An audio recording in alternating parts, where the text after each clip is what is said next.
City college ও ঢাকা কলেজের শিক্ষার্থীরা সংঘর্ষে জড়িয়ে পড়েছে। রাজধানীর সায়েন্স ল্যাব মোড়ে সংঘর্ষে মঙ্গলবার বেলা 11:40 দিকে শুরু হয় ধাওয়া ও পাল্টা ধাওয়া। আমার কাছে মনে হচ্ছে না, আমি কেবল প্রিন্সিপালের সাথে কথা বলে আসলাম। প্রিন্সিপালের বক্তব্য হচ্ছে এটা খুবই দুঃখজনক যে এইভাবে কয়েকদিন পর পর স্টুডেন্টরা মারামারি করতেছে।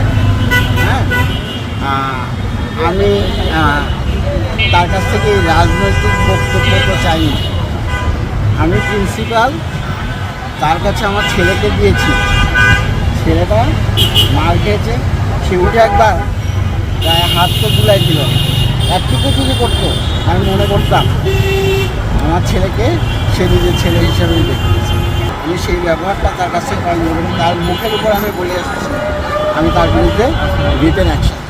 এ সময় উভয় কলেজের শিক্ষার্থীদের পাল্টাপাল্টি ইট পাটকেল নিক্ষেপ করতে দেখা যায়।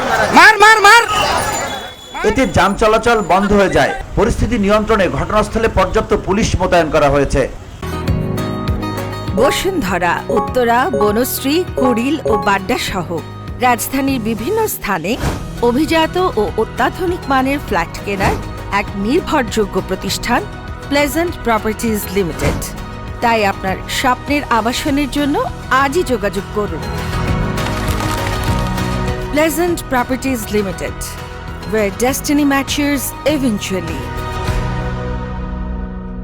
যান চলাচল স্বাভাবিক করতে কাজ করছে পুলিশ, তবে তাৎক্ষণিকভাবে সংঘর্ষের কারণ জানা যায়নি। VOD Bangla news desk.